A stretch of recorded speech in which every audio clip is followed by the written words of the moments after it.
The easiest and fastest way to develop social confidence is literally just practicing with the people in your day-to-day life. So like the cashier at the grocery store. So maybe next time you're buying groceries, just ask them like, oh, do you have any fun weekend plans? And then if they say something that's interesting, you could be like, oh, that's pretty cool, like tell me more about that. So this way you start a conversation with someone who normally just has very surface level conversations. Like normally when you go to the grocery store, I'm sure that you don't have a conversation with the cashier.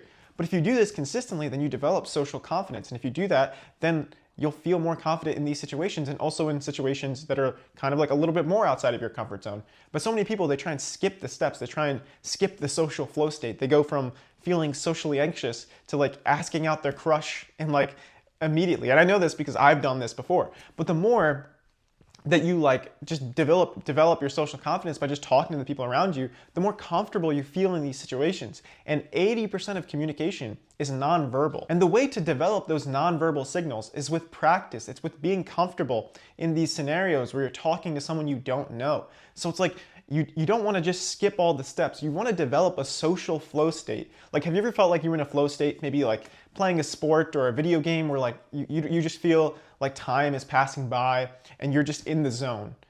You can feel like that socially too, but you have to build up to it. You can't just skip steps and go to like being this charismatic person without having like any meaningful conversations or joking around with anyone.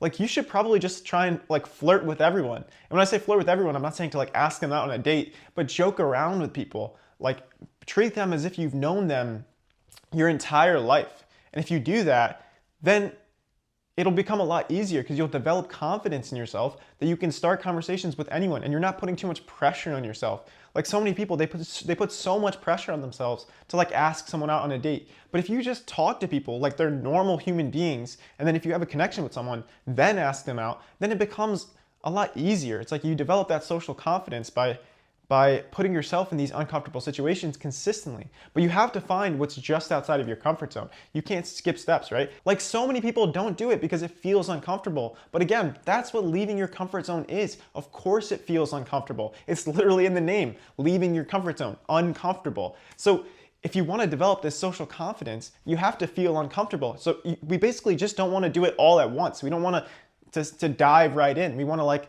put our toes in the water, then walk in slowly, and then you start to feel comfortable in the water, and then you can swim. So it's like you don't need this like big moment. A lot of people in their heads, they have this big moment of them, you know, asking someone out or like some rom-com meet cute or whatever. But you just need to develop social confidence to make friends, to ask people out, to like just be a social person because we're social human beings. Because human beings are social creatures. Of course, we're social human beings. Human beings are social creatures. Like, we've developed through tribes. For thousands of years, millions of years actually, we've developed through tribes. So everyone was like kind of in a tribe and you had to be social to like survive. And you still have to be social to survive. Like so many of the things that we need in our lives are dependent on other people, like food, water, shelter. They're all dependent on some other people. So it's so important to be like somewhat social, even if you're introverted, even if you hate small talk.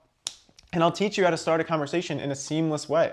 The way to start a conversation, you could use this chat framework. So you basically comment on what's around you, highlight something about yourself, assess if they want to talk to you, and then toss it back to the other person by asking a question. And this would be a great thing to practice with people who you just see in your day-to-day life. Of course, it's good to do it with new people as well, like just walking by or at a coffee shop or, you know, at an event or something. But even with like the cashier at the grocery store, you could use this framework. You could be like, man, it's pretty busy in here. Like I usually come on Sundays. And then you could assess if they want to talk to you. Maybe they'll be like, oh yeah, it's like super busy. Usually it's not that busy at this time. So then maybe they want to have a conversation. And then you toss it back to them by asking a question. You could be like, oh, how long have you been working here? Then just like that, you started a conversation. Of course, it's small talk, but a lot of times small talk is what you need to get to deeper, more meaningful conversations. Like you're not going to go up to someone and be like, hey, tell me about your childhood trauma. No, people don't want to talk about those things with someone new. They want to talk about like small talk things, like, you know, like how busy it is in the store or the weather or sports or the movies they like. These are all like small talk things. But if you can get someone to first talk about small talk and then you can get to what they're passionate about, then you can have a meaningful conversation. But you have to go through like the uncomfortable feeling of small talk, of it maybe not going well, of some people not wanting to talk to you. But that's completely okay.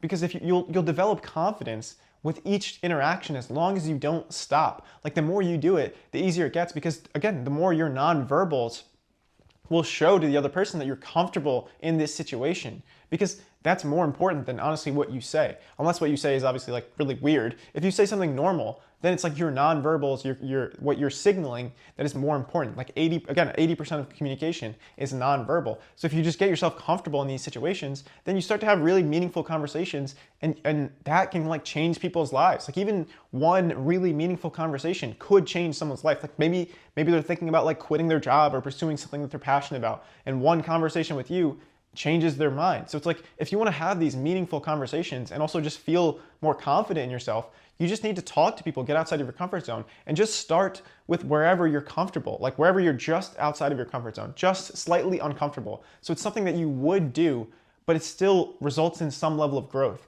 And if you do that consistently, then you grow and grow. And if you get 1% better, by the end of the year, you become 37 times better. Not 37%, 3,700%. So you just need to get a little better each time, and then you become more and more comfortable. And I know this because this is what happened to me. Like I used to be really uncomfortable in social situations, but then I just started putting myself out there more. And then when I moved to Los Angeles, I just did it like almost every day, like pretty much multiple times a week. I was just trying to talk to new people to make sure I was getting comfortable starting conversations. And since I've done that, it's completely changed my life. Like I've met so many people who have helped me in like my content. Like I make comedy skits. I've met actresses, actors, like producers, filmmakers. Like I've met so many cool people just from starting conversations, and you can too. You just have to put yourself out there. You just have to find where it is that's your comfort zone, and then push a little bit past that and do that consistently. And if you do that, then it'll be so worth it. And of course, it's not going to be easy at first. It takes time to build that momentum, but the more you do it, the easier it gets. So even though it won't be easy at first, it will be worth it. Life's not easy, but it's worth it. Take care.